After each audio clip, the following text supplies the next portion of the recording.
Maingay ba o sumisipol ba ang aircon nyo mga dads tulad nito? Pero ito mga dads iba, pagbukas mo, sumasara yung air swing niya mga dads. Ayan, no? So bubuksan mo lang siya pero umaandar yan mga dads. Ayan, no?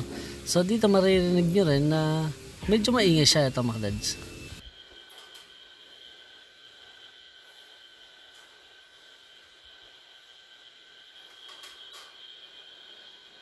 So dyan pala mga dads, narinig natin yan na masasabi na natin na pan bearing yung problema niya. So syempre ang gagawin natin dyan, palit pan bearing. So tuturo ko rin kung paano kalasin. Tara, let's go mga dads!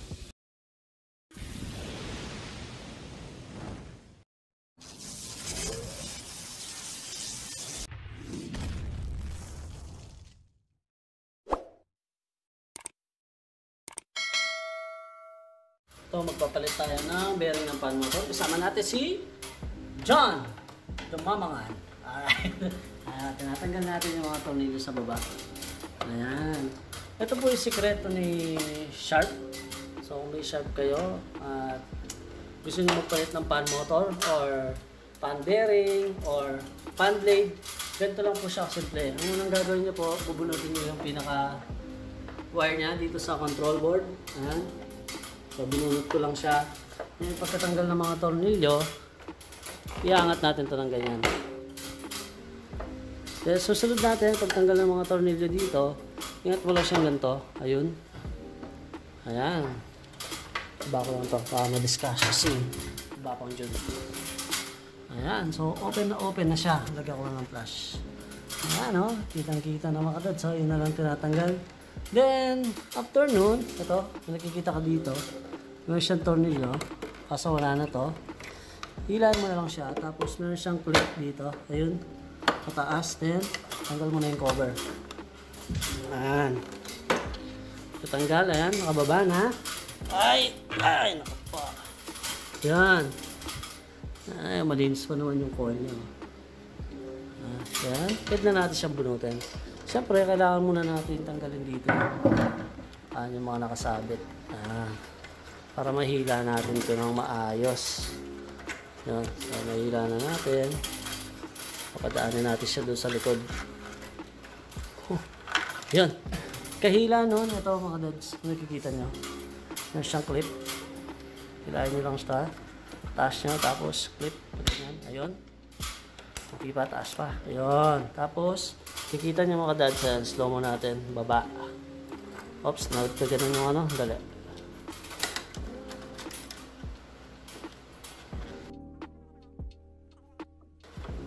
Ayan. Pagkalabas ng mga wire, nakalimutan ko lang tanggalin dyan. Bababa na to. Ayan.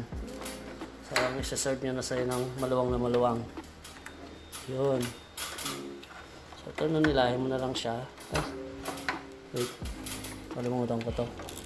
Nakaharang. Yan. Tanggalin mo lang to. Ewan ko, pero meron tong air swing motor. Kaso, wala na siya. Nabanggit na rin natin kay sir. Yan na yun po. Iba na lang. Ayan. So, ganun lang po siya kadali. Ayan. Stig. O, diba? Power by John. Alright. Ako, kitang-kita yung evaporator niya. Ayan. So, tatanggalin na lang natin yung tornilyo. Doon sa loob. Tornilyo po. Meron po siyang tornilyo dito. Yun. Ayan. Tatanggalin na lang po natin yan. Yan.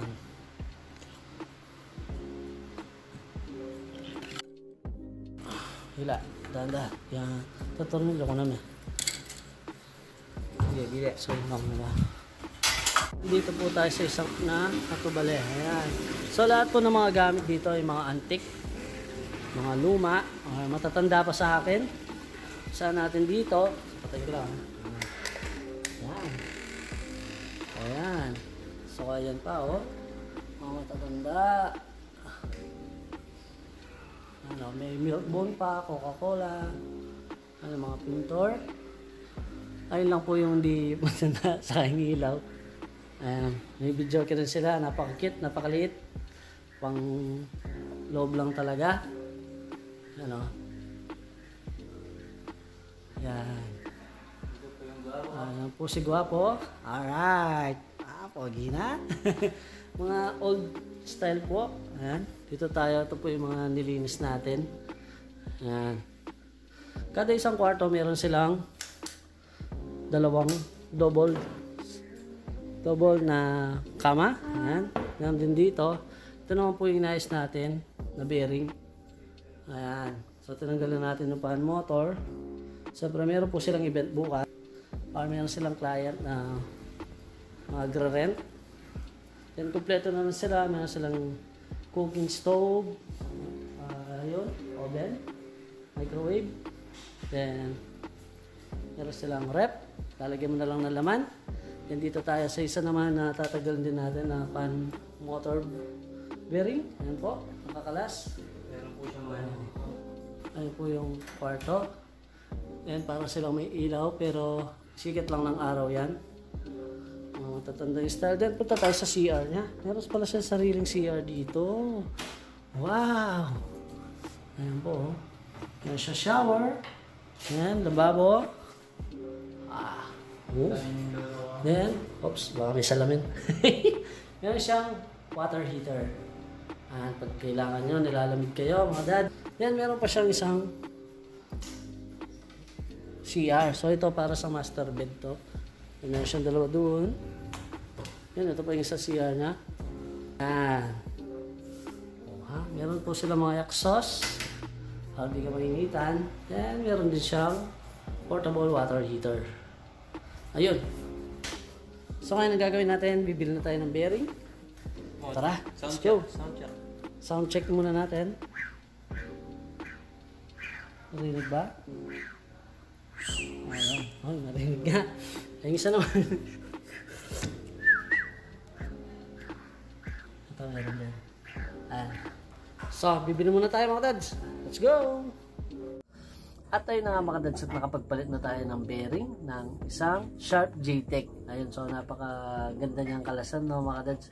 Unlike kasi sa iba, iangat mo muna yung evaporator bago mo mabunot yung fan blade. Or kailangan mo munang baklasin talaga yung pinaka evaporator saka control niya, yung PVC board or yung indoor board bago mo matanggal yung fan motor. So yun, tatanggalin mo lang yung mga tornilyo, iangat mo lang yung pinaka takip ng drain pan sa baba, then bubunutin mo na lang. So ayun nga po, at medyo ginabitayan, hindi ko na masyadong na video yung paano magpalit ng bearing. So nagpakita na lang ako ng mga ilang picture dito, katulad niyan mga kadads. Ayan.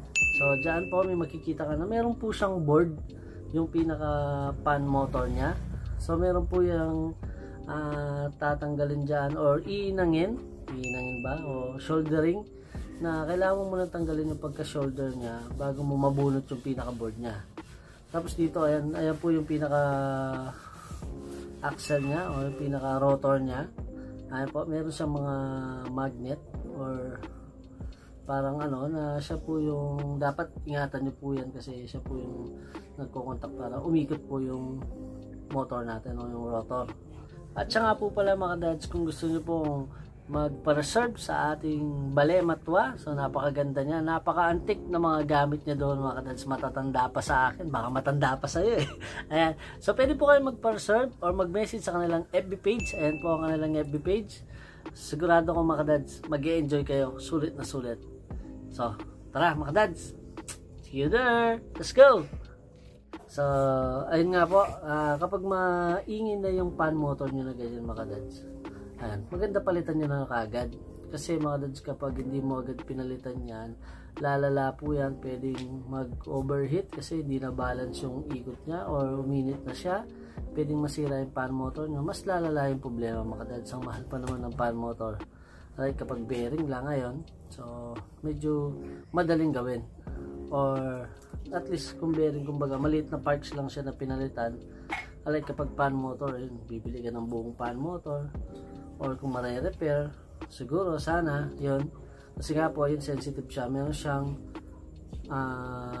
board or electronic device dun sa loob. So medyo mahirap siya, like sa mga ordinary, pagtanggal mo ng cover, bubunutin mo na lang yung bearing, yun tatanggalin mo muna yung pinaka board nya. Ay po, sana yung mga dads ay may natutunan kayo sa video to. At syempre kung meron kayong mas madaling pagtanggal sa pan motor o sa pan blade natin, katulad ng JTech, i-comment nyo naman sa baba at ito yung aking babasahin at pupusuan. At tulad nga po ng kasabihan na pag may dinaramdam ka, paggamot mo na. Huwag mo nang palalain pa. So, ganun po yung ginawa natin sa pan motor. Habang mahina siya or maliit pa lang yung sira or sakit niya, pinalitan na natin. At syempre bago matapos ang video nito, gusto ko muna magpasalamat.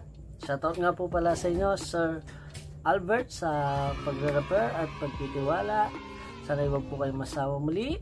At syempre, bago natin tapusin ang video nito, ay huwag niyong kalimutan mag-subscribe at click ang notification bell para updated ka sa ating mga bagong videos. So, see you in my next video! Ha! God bless!